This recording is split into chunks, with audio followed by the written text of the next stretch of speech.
So, ang aking live fearless. So, bagaman po ay maikli lang itong aking na-prepare na devotion para ngayong araw, ay alam ko naman po na marami po tayong matututunan. Amen? So, fear God, live fearless. So, for us to be fearless, no, kailangan muna natin na isip yung guidance and wisdom ng Lord.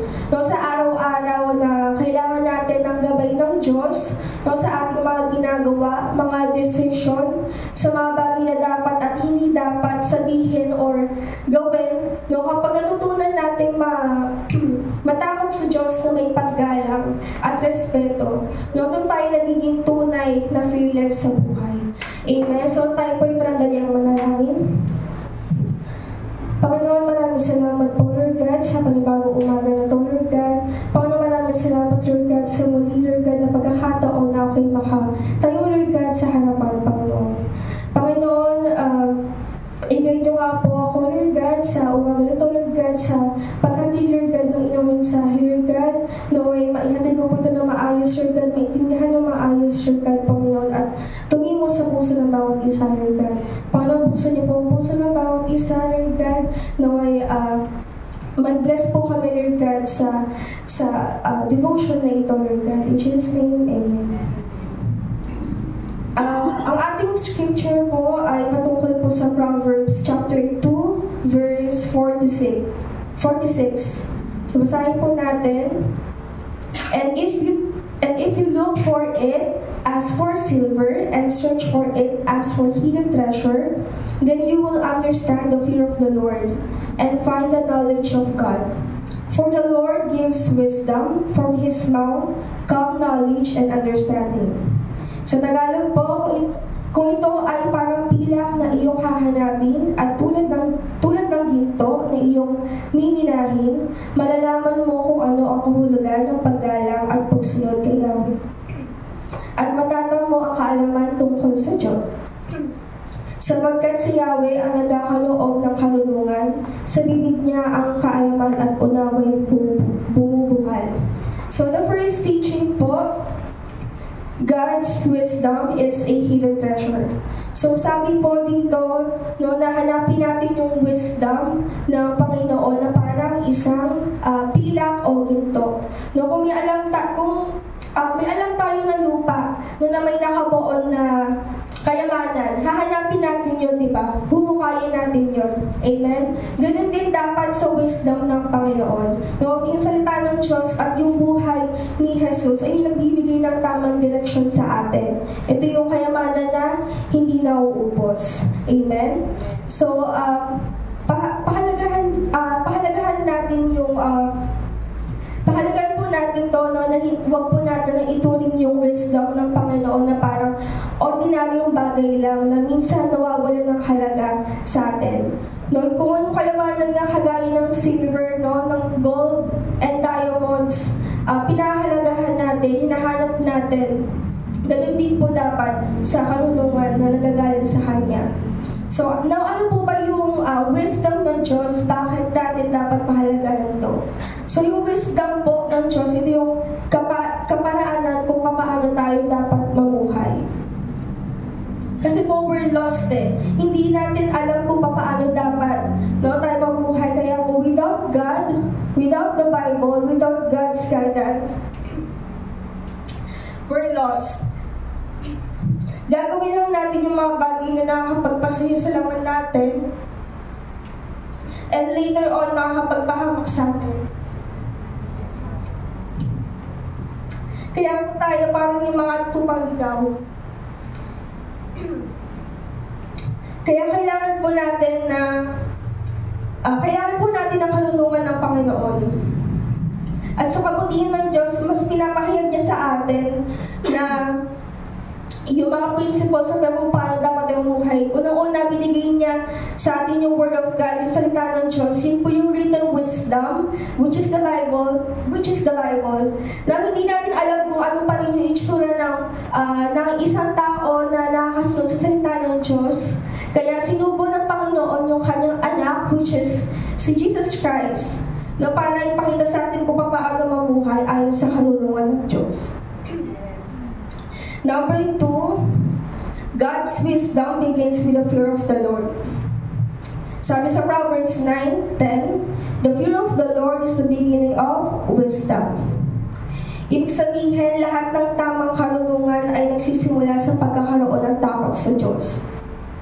Ang fear of the Lord ay hindi takot na parang laging may parusang nakaabang. No, ito yung paggalang at pagpapahalaga sa Diyos. Bilang Panginoon ng ating buhay, kapag may takot ka sa Diyos, hindi ka basta-basta na gumagawa ng mali. Nagiging maingat tayo sa mga desisyon kasi alam natin na may Diyos na nakatingin at may pananalitan tayo sa Kanya. Kaya yung mga taong may takot sa Diyos, nagiging wais sila. No? Pero yung taong walang takot sa Diyos, madalas ay yung mga napapahamak sa maling desisyon. So kung gusto natin ng tunay na wisdom sa buhay natin, kailangan natin ng malalim na respeto sa Diyos. No? At dito rin pumapasok yung pagiging fearless. Kasi kapag takot tayo sa Diyos, wala na tayong ibang dapat katakutan pa. So number 3, God's Word is the source of wisdom and strength.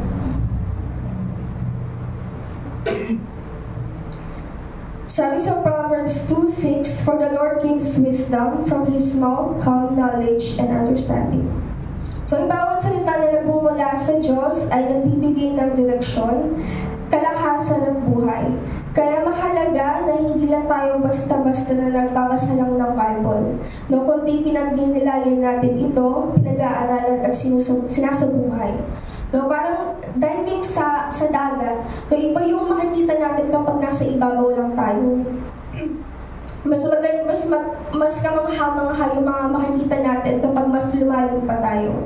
So, ganoon din kapag makikita natin yung kayamanan ng wisdom kapag mas nagiging malalim pa tayo sa salita niya. Mas nagiging matibay pa tayo sa pananampalataya. So, dito tayo nagiging fearless kasi mas malapit tayo sa Diyos at mas malinaw yung gabay niya sa atin. So, application. So, paano ba natin may isasabuhay ito araw-araw? Number 1, seek God's wisdom like hidden treasures. So, hindi lang sapat na alam natin na meron tayong Bible sa bahay. No, dapat buklatin natin yun, basahin at paglaanan ng oras. No, tulad ng kayamanan, kailangan natin ng effort para makuha natin yun. Ibig sabihin, maglaan tayo ng oras araw-araw kahit 10 to 15 minutes na pagbabasa at pagninilay. So kapag sineryoso natin to, no, makikita natin na unti-unti tayo nagiging mas matatag at fearless sa buhay. Number 2, apply God's wisdom by respecting and fearing God.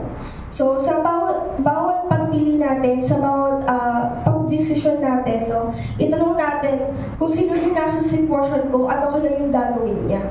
So kapag may, for example, no, kapag may tukso tayo na gumawa ng mali,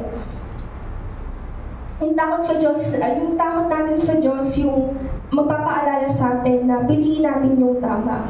No, kapag may pagsubok sa trabaho, sa pamilya, yung takot sa Diyos yung nagbibigay ng wisdom para hindi padalos-dalos sa desisyon.